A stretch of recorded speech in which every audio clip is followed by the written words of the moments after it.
নমস্কার প্রিয় দর্শক শ্রোতামণ্ডলী, সমাচার ত্রিপুরা চ্যানেলের পক্ষ থেকে নিয়ে শুভেচ্ছা এবং ভালোবাসা।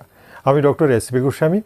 প্রত্যেক দিনের মতো আজকেও আপনাদের সামনে এসেছি হোমিওপ্যাথি নিয়ে আলোচনা করব এবং ভালো ভালো ঔষধ, যেগুলো আমি বেছে নিয়েছি আপনাদের জানানোর জন্যে, বোঝানোর জন্যে, সেই ঔষধগুলো নিয়ে আলোচনা করব এবং দেখবেন এই ছোট্ট ভিডিওটা আপনার কিন্তু একটা বড় রোগ সারিয়ে নিতে পারে। ঠিক আছে, আসুন আজকে যে রোগটা নিয়ে আলোচনা করব সেটা হচ্ছে কাশি। কাশি এমনিতে হয়তো বলা যাবে যে কাশি অত্যন্ত সাধারণ অসুখ, কিন্তু এই কাশির থেকেই কিন্তু মানুষ শুকিয়ে যায়, টিবি হয়ে যেতে পারে, এমনকি করোনা বলুন, যাই বলুন, এটার সিমটমগুলোর মধ্যে কাশি আছে। কিন্তু সুতরাং কাশিটাকে অবহেলা একদমই করবেন না, কারণ মানবদেহের লাংসটা হচ্ছে একটা গুরুত্বপূর্ণ অঙ্গ।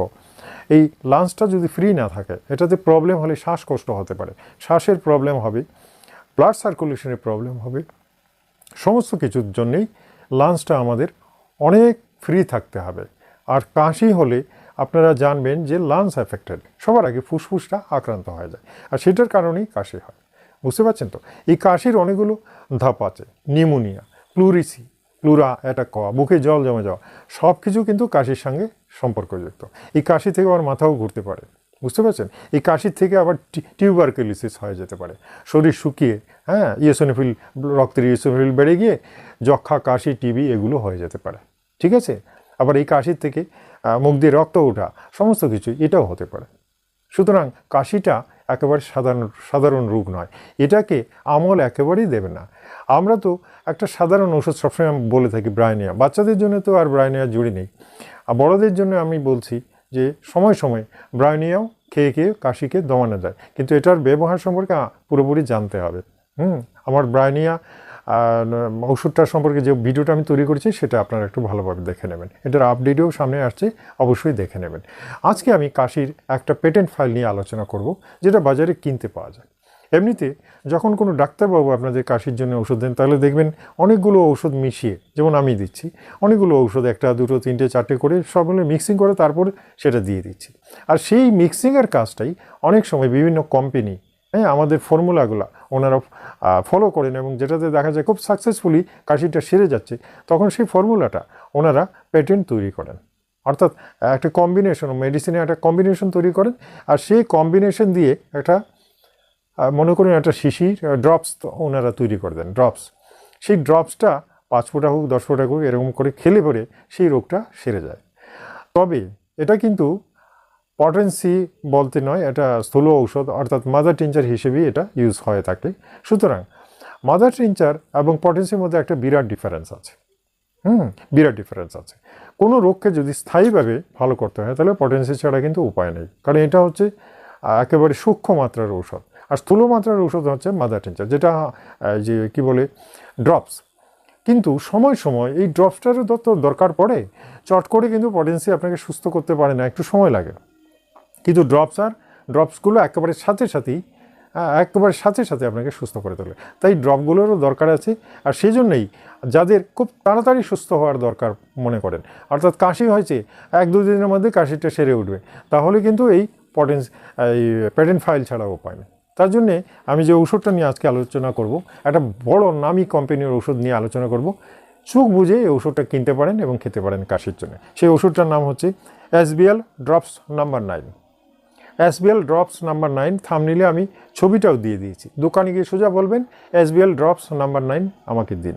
তো SBL কোম্পানি যারা ডিলার আছেন, ডিস্ট্রিবিউটার আছেন, তারা দেখবেন এই ওষুধটা অলরেডি স্টকে রেখেছেন, কারণ এটা খুব পপুলার মেডিসিন, কিন্তু খুব পপুলার, অর্থাৎ খেলেই কাশি শেষ। তো এটার সময় সময় দরকার পড়ে, সেটা বাচ্চাদেরও দিতে পারেন, বড়োদেরও দেওয়া যায়। সুতরাং এই ওষুধটা ঘরে থাকলেও ভালো। তাই বলছি, এই ওষুধটাকে অবহেলা না করে ঘরে রাখলেও হবে, আর মাঝে মাঝে আপনারাও খেতে পারেন। ঠিক আছে?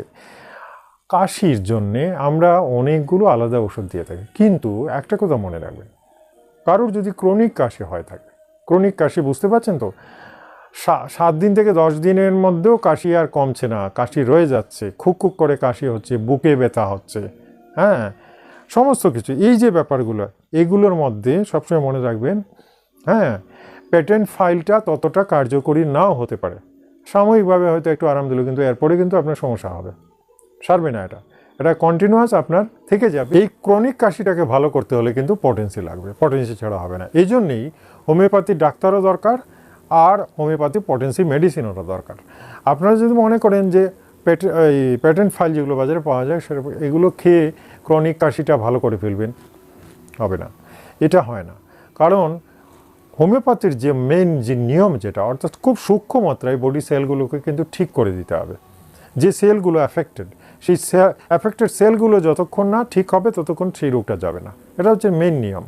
আর এই কারণেই হোমিওপ্যাথির একটা বড় সুনাম হচ্ছে যখন সেলটা পার্মানেন্টলি ওরা ঠিক করে দিতে পারে তখন কিন্তু রোগটা চিরস্থায়ীভাবে সরে যায় দেহ থেকে, যেটা অন্য কোনো বিভাগ পারে না, না আয়ুর্বেদ পারে না কি এলোপ্যাথি পারে। কারণ তারা ওই প্যাটেন্ট ফাইলেরই উপরে নির্ভরশীল, ওই যেটা বললাম। তাহলে প্যাটেন্ট ফাইল তো হোমিওপ্যাথিতেও বিক্রি হচ্ছে। এই জন্যে বলছি প্যাটেন্ট ফাইলগুলো আপনারা দোকান থেকে তো রেডিমেড ঔষধ পাওয়া যায়, ডাক্তার লাগে না।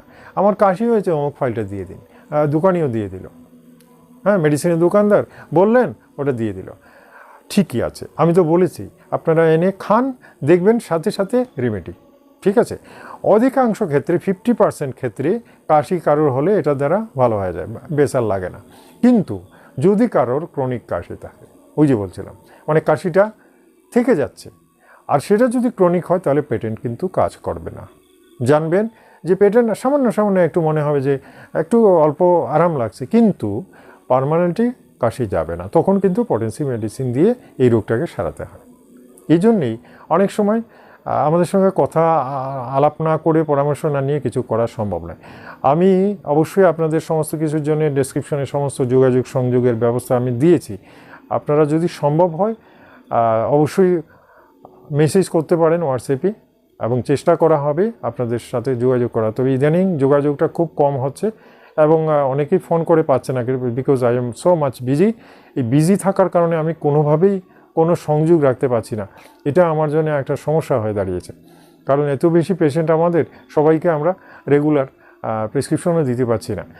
সেটার জন্যে একটা নিয়ম করে করা হয়েছে যে ডেইলি একটা মিনিমাম, এটা অবশ্য কিছুদিনের মধ্যে ঠিক হয়ে যাবে, আশা করছি কিছুদিনের মধ্যে ঠিক হয়ে যাবে। আমাদের স্টাফ বাড়ানো হয়েছে এবং এটা ঠিক হয়ে গেলে সব সার্ভিসই ঠিক হবে। সেটার জন্য আপনারা একটু ধৈর্য ধরে থাকবেন, এটুকু রিকোয়েস্ট করি। কারোর মনে যদি কোনো সমস্যা থাকে, দুঃখ থাকে, সেটাকে আপাতত মিনিমাইজ করে রাখুন। অবশ্যই আমাদের সংযোগ ঠিক হলে আমরা আপনাদের জন্য সবসময় সেবা দিতে পারবো এবং আপনাদের পরামর্শ দেওয়ার ব্যবস্থাও করা হবে, ঠিক আছে। এভাবে আমি তো সবসময় চেষ্টা করছি আপনাদের সুপরামর্শ দিয়ে যাতে সুস্থ রাখা যায়, সেটার জন্য যা আমি পারি সবগুলো আমি ব্যবস্থা করে যাচ্ছি। আজকে যে ওষুধটার সম্পর্কে আলোচনা করলাম, এই ওষুধটা আপনারা কিনতে পারেন, হ্যাঁ। অর্থাৎ আলাদা আলাদাভাবে অনেকগুলো ওষুধ না খেয়ে এই একটা ফাইল দিয়ে কিন্তু আপনার এই কাশিটার সমাপ্তি ঘটতে পারে। এই জন্যই বলছি এটার লক্ষণগুলো কি: গলা চুলকানি, খুসখুস, গলা জ্বালা, গলা শুকনো, গলা শুকিয়ে যাওয়া, শুকনো কফ, কফটা উঠে না, শুকনো শুকনো কফ, হ্যাঁ, গলায় ব্যথা, ইরিটেশন, গলায় ব্যথা পর্যন্ত হতে পারে, এর সাথে বুকে ব্যথা হতে পারে। মানে এক কথায় ওই যে কাশি হলে যা হয়, হ্যাঁ, ইভেন অল্প অল্প জ্বরও পর্যন্ত হয়ে যায় অনেকের। বুকে ব্যথা, গলা খুসখুস, গলা শুকিয়ে যাওয়া, হ্যাঁ, গলা জ্বালা এবং বুকের মধ্যে ব্যথা করা, বুকের এইগুলোর সমস্ত লক্ষণই কিন্তু এই SBL ড্রপস নাম্বার 9 এটা অনায়াসে খাওয়া যায়, ঠিক আছে। আজ তাহলে এই পর্যন্তই। আগামী কালকের জন্য অবশ্যই বিদায় চাইব। নমস্কার, ধন্যবাদ।